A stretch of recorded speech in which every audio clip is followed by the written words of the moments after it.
Good morning student. आज हम 9th class का इको का सेकंड चैप्टर संसाधन के रूप में लोग इसकी रिवीजन के तौर पर हम मुख्य बिंदुओं पर आज चर्चा करेंगे। सबसे पहले हम बात करते हैं संसाधन की। संसाधन क्या है? एक व्यक्ति जो अपनी दैनिक कार्यों के लिए जिन चीज़ों का इस्तेमाल करता है, जिन साधनों का हम प्रयोग कर रहे हैं, वो सभी चीज़ें क्या कहलाती है? संसाधन कहलाती है। जैसे किसी भी प्रकार का कच्चा माल है, मुद्रा यानी पैसा है, इसके साथ साथ अन्य प्रकार के अन्न भंडार,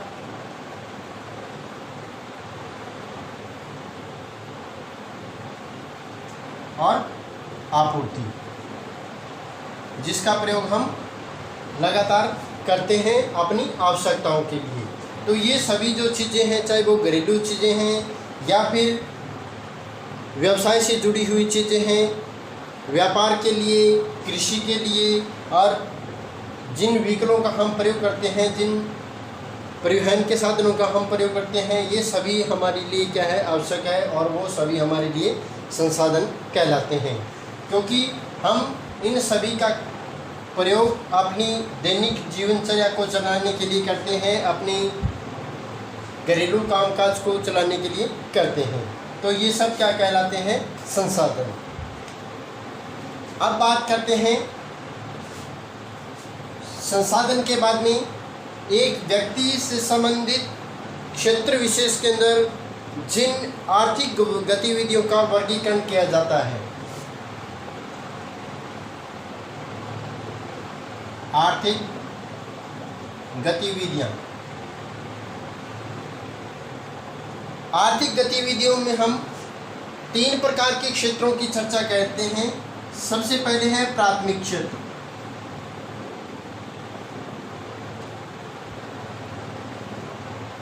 अब प्राथमिक क्षेत्र जो कृषि से संबंधित होता है, यानी कृषि से जुड़ा हुआ जो क्षेत्र है वो क्या कहलाता है? प्राथमिक क्षेत्र कहलाता है, जिसमें हमारे कृषि, वानिकी, पशुपालन, इसके साथ साथ मछली पालन,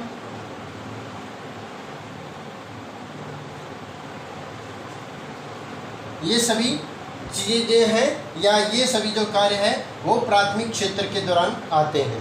अब जहाँ पे कृषि सभी को पता है, मछली पशुपालन और मछली पालन, वानिकी जो हमने पीछे भी डिटेल के अंदर इसकी चर्चा की थी, फिर भी एक बार दोबारा बता देते हैं। वानिकी क्या होती है? यानी वे वन जो लाभ उद्देश्य से लगाए जाते हैं, यानी ऐसे वन जिनका व्यापारिक तौर पर उत्पादन किया जाता है वो क्या कहलाते हैं? वानिकी कहलाते हैं।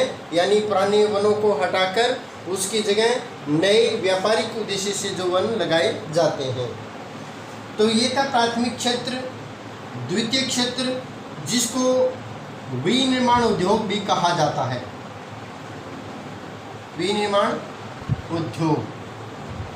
अब विनिर्माण उद्योग क्यों कहा जाता है इसको?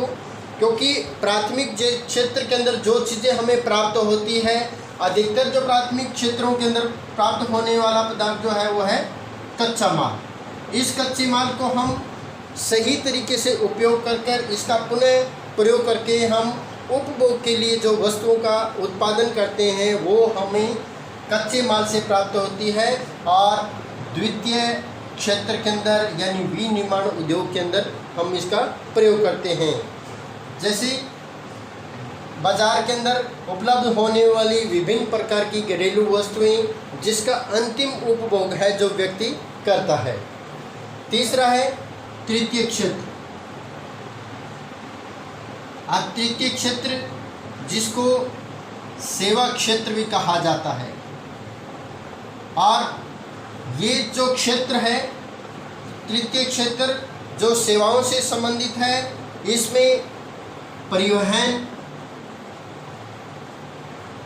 इसके साथ साथ शिक्षा, बैंकिंग,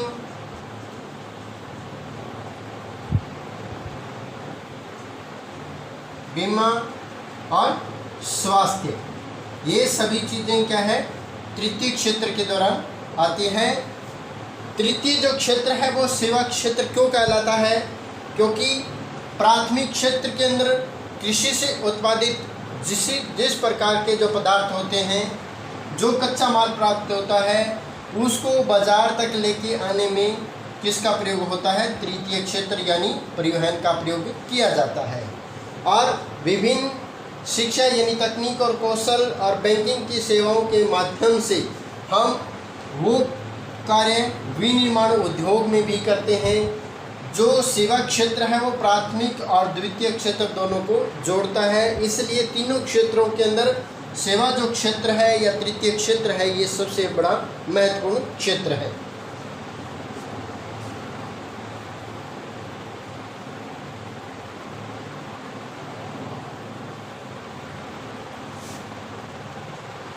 अब इसके अंदर होने वाली आर्थिक गतिविधियां,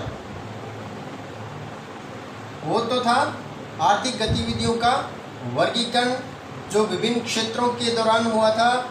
इसमें आर्थिक गतिविधियों के अंदर तृतीय क्षेत्र में जो वस्तुओं और सेवाओं का उत्पादन होता है, तृतीय जो क्षेत्र था उसमें वस्तुओं और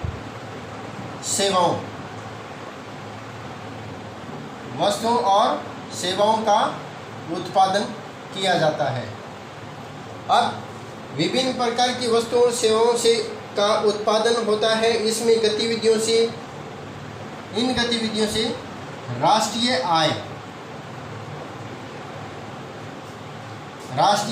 आय का जो मूल्य निर्धारण है वो किसके द्वारा होता है? तृतीय क्षेत्र के द्वारा। और ये आर्थिक गतिविधि के रूप में जाना जाता है। इसके दो प्रकार हैं। पहला है बाजार क्रियाएं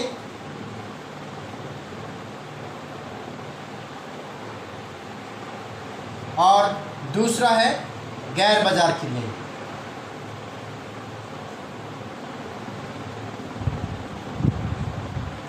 बाजार क्रियाओं में इन गतिविधियों में कोई भी व्यक्ति भुगतान या किसी व्यक्ति के द्वारा जो भुगतान किया जाता है, जो काम करता है, उसका भुगतान या लाभ के लिए किया गया कोई भी कर्मचारी, यानी बाजार के अंदर जो कार्य करने वाले जो लोग हैं वो लाभ के उद्देश्य से कार्य करते हैं, मजदूरी करते हैं।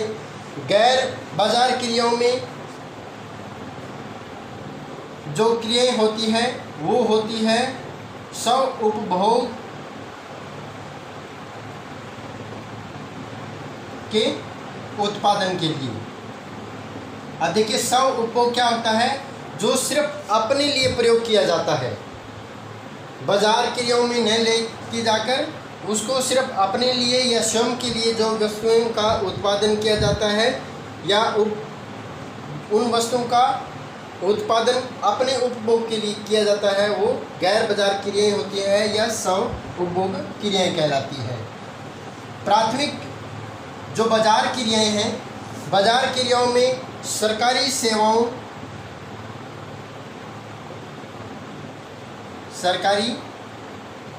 सेवाओं समेत या सहित वस्तुओं और सेवाओं का उत्पादन,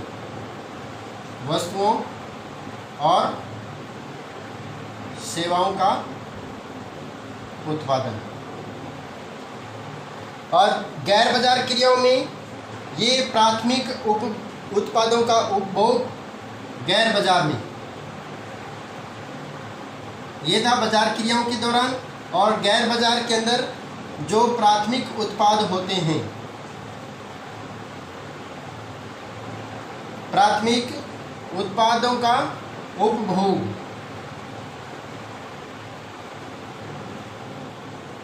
और प्रसंस्करण, उसका शुद्धिकरण किया जाता है, उसको अलग अलग किया जाता है और विभिन्न प्रकार की संपत्तियों का लेखा जोखा, संपत्तियों का हिसाब किताब रखना या लेखा जोखा प्रस्तुत करना, ये सभी क्या है, गैर बाजारक क्रियाओं में आता है।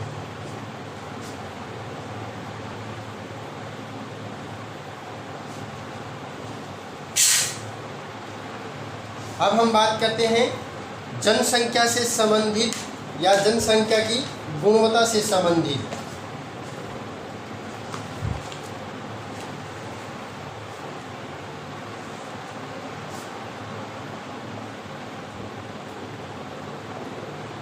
जनसंख्या की गुणवत्ता,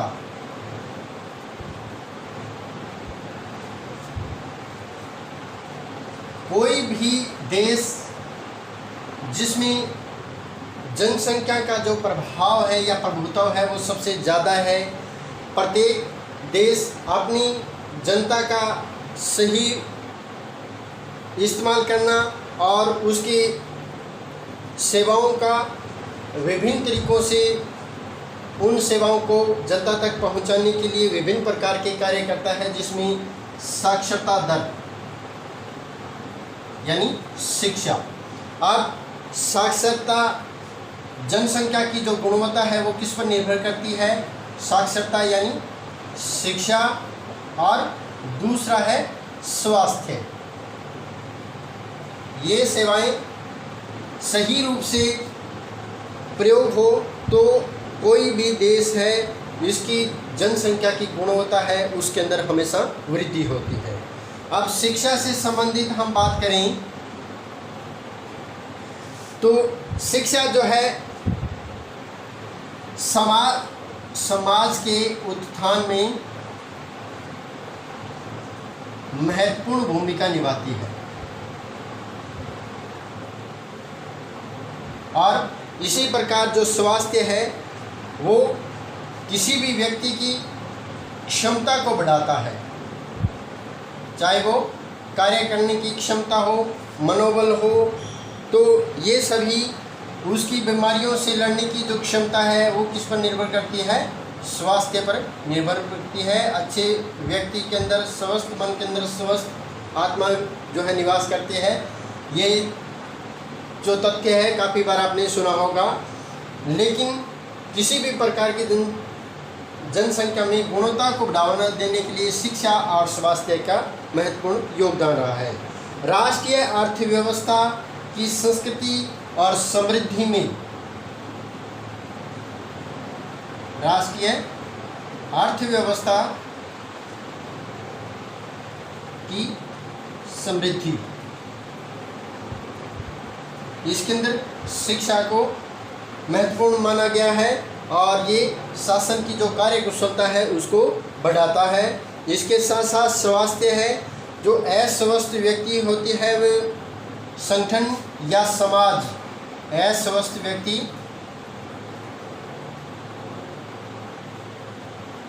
व्यक्ति जो होते हैं वो समाज पर क्या कहलाते हैं, बोझ कहलाते हैं। तो इसलिए किसी भी प्रकार से जब व्यक्ति स्वस्थ है तो वो एक सभ्य समाज की संपत्ति कहलाता है। अब हम बात करते हैं बेरोजगारी की। इससे पहले बेरोजगारी से पहले हम चलते हैं भी जनसंख्या की गुणवत्ता में शिक्षा और स्वास्थ्य का जो योगदान है उसमें सबसे पहले हम बात करें तो मृत्यु दर और जन्म दर की, क्योंकि जिस देश में मृत्यु दर अधिक होगी वहाँ की जनसंख्या क्या होगी, कम होगी, और जन्म दर जहाँ अधिक होगी वहाँ जनसंख्या अधिक होगी। लेकिन दोनों का जो संतुलन है वो ज़रूरी है और इसका शिक्षा और स्वास्थ्य का इस पर बहुत बड़ा प्रभाव रहता है। अब मृत्यु दर क्या होता है, मृत्यु दर होता है किसी खास वर्ष में 1000 व्यक्तियों के पीछे के पीछे मरने वाले व्यक्ति, यानी 1000 व्यक्तियों के पीछे जितनी मृत्यु होती है उसको मृत्यु दर बोला जाता है। और यही कंडीशन जन्म दर में होती है। एक खास वर्ष के दौरान 1000 व्यक्तियों के पीछे जीवित रहने वाले जो व्यक्ति होते हैं उनको जन्म दर कहा जाता है, या जन्म लेने वाले व्यक्ति, जन्म लेने वाले जो बच्चे होते हैं उसको क्या है, जन्म दर कहा जाता है। अब एक और होता है शिशु मृत्यु दर। शिशु मृत्यु दर, अब शिशु मृत्यु दर क्या होता है, किसी खास वर्ष में या एक वर्ष में प्रति 1000 बच्चों के पीछे जो 1 वर्ष तक के, कितना, 1 वर्ष तक के जो बच्चे हैं उसमें जितने बच्चे 1000 बच्चों के पीछे जो 1 वर्ष के बच्चे या इससे कम दिनों के जो बच्चे होते हैं उनकी जो डेथ होती है उसको शिशु मृत्यु दर कहा जाता है। तो मृत्यु दर और जन्म दर, इसका शिक्षा और स्वास्थ्य का बड़ा ही अहम रोल इसमें माना जाता है। अब हम बात करते हैं बेरोजगारी की। बेरोजगारी क्या होती है? किसी भी व्यक्ति विशेष को जो समाज से जुड़ा होता है, तो जब लोग प्रचलित जो मजदूरी दर होती है समाज के अंदर, प्रचलित मजदूरी दर पर काम करने के लिए वो तैयार है, काम करना चाहते हैं, लेकिन उन्हें काम नहीं मिलता, काम या कार्य काम नहीं मिला, तो वो क्या कहलाते हैं, बेरोजगार कहलाएंगे, या बेरोजगारी के समस्या से ग्रस्त होते हैं।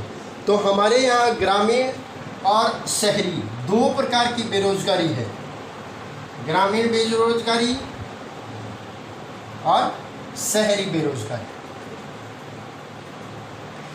ग्रामीण जो बेरोजगारी होती है उसमें 2 प्रकार से होते हैं। एक भी होती है मौसमी बेरोजगारी,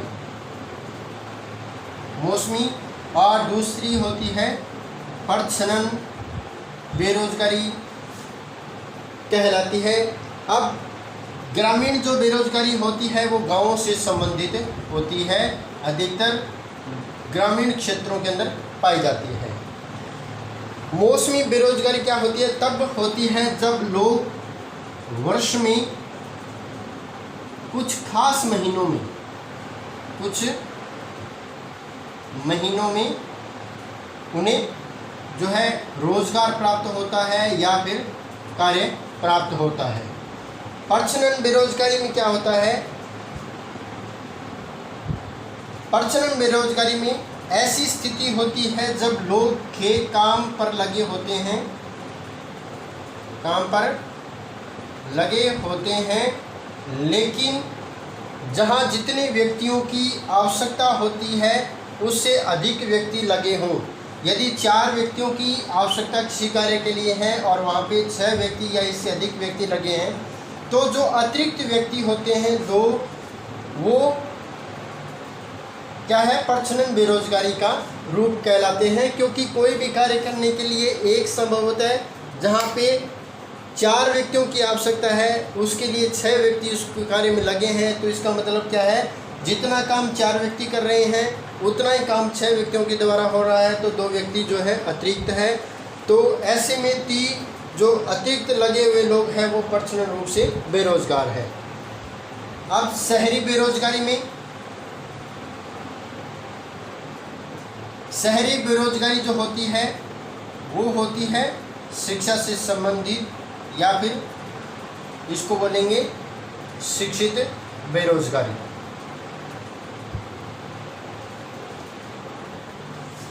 जब लोग प्रशिक्षित या फिर कौशल प्राप्त हो, जब लोग प्रशिक्षित होते हैं, अपने कार्य में दक्ष होते हैं और उन्हें काम करने का जो है मौका नहीं मिलता, कार्य करने का मौका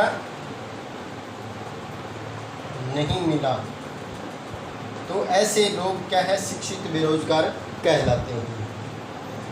तो जहाँ पे बेरोजगारी होती है वहाँ पे बेरोजगारी से संबंधित प्रभाव भी देखने को मिलते हैं। तो बेरोजगारी के प्रभाव क्या क्या है? बेरोजगार जो व्यक्ति होते हैं या जो बेरोजगारी होती है वो किसी भी प्रकार की जनसंख्या संसाधनों की बर्बादी, जनसंख्या के जो संसाधन होते हैं वो बर्बादी से जुड़े होते हैं या बर्बाद होते हैं। दूसरा, बेरोजगारी में आर्थिक बोझ बढ़ता है, आर्थिक बोझ बढ़ता है, क्योंकि जितने ज़्यादा व्यक्ति बेरोजगार होंगे काम के लिए उतनी ज़्यादा मात्रा में आवश्यकता होगी, उन्हें अपने कार्यों को, दैनिक कार्यों को चलाने के लिए पैसे की आवश्यकता पड़ती है, लेकिन काम न मिलने के कारण आर्थिक रूप से उस पर जो है बेरोजगारी जो है बढ़ जाती है। और जनसंख्या की बेरोजगारी से भी जो आत्मनिर्भरता होती है, आत्मनिर्भरता भी नष्ट होती जाती है या खत्म होने की कगार पर होती है।